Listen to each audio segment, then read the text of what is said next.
সকাল থেকেই বৃষ্টি পড়ছিল। একে তো বর্ষাকাল, তার ওপর এই বৃষ্টি। ঠিক করে ফেললাম আজ তো খিচুড়ি বানাবো।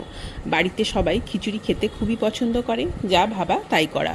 সোনামুগ ডাল ও গোবিন্দভোগ চাল দিয়ে খিচুড়ি বানালাম। 3/4 কাপ পরিমাণ সোনামুগের ডাল শুকনো কড়াতে সোনালি করে ভেজে নিয়েছি, আর 1 কাপ পরিমাণ গোবিন্দভোগ চাল। এই দুটোই অর্থাৎ চাল ও ডাল একটা বড় বাটিতে নিয়ে কয়েকবার করে জল পাল্টে পাল্টে পরিষ্কার করে ধুয়ে আমি একপাশে রেখে দিয়েছি। আর একটা কড়াতে পরিমাণ করে কিছুটা সর্ষের তেল দিয়ে তার মধ্যে দিয়েছি ফোড়নে শুকনো লঙ্কা, গোটা জিরে, মেথি, তেজপাতা। ফোড়ন সুন্দর করে ভেজে নিয়ে দিয়েছি কিছুটা পরিমাণ গ্রেট করা আদা ভেজে নিয়ে আমি দিয়েছি ছোট ছোট কিউব করে কাটা কিছুটা নারকেল। খিচুড়িতে নারকেল দিলে কিন্তু খেতে বেশ ভালো লাগে। তারপরে দিয়েছি চিনেবাদাম। যেহেতু চিনেবাদাম আমার আগের থেকেই ভাজা ছিল, সেই জন্য চিনেবাদামটা খুব বেশি সময় ধরে ভাজতে হয়নি।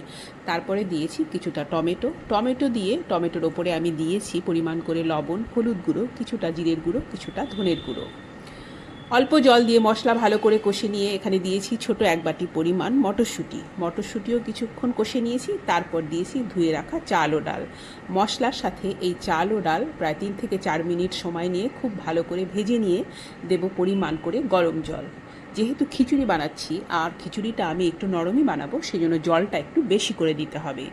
বাইরে কিন্তু তখনও বৃষ্টি পড়ছিল। বেশ অনেকটা সময় পরে যখন চাল ও ডাল পুরো সেদ্ধ হয়ে গিয়েছে এবং খিচুড়ি প্রায় রেডি হয়ে এসেছে, তখন আমি এখানে দেব কিছুটা পরিমাণ চিনি, কয়েকটা কাঁচা লঙ্কা, কিছুটা গরম মশলার গুঁড়ো আর 1 চামচ পরিমাণ ঘি। কিছুক্ষণ স্ট্যান্ডিং টাইমে রেখে দিয়ে আমি এই খিচুড়ি পরিবেশন করে দেব। বর্ষাকালে গরম গরম খিচুড়ির তো কোনো তুলনাই হয় না।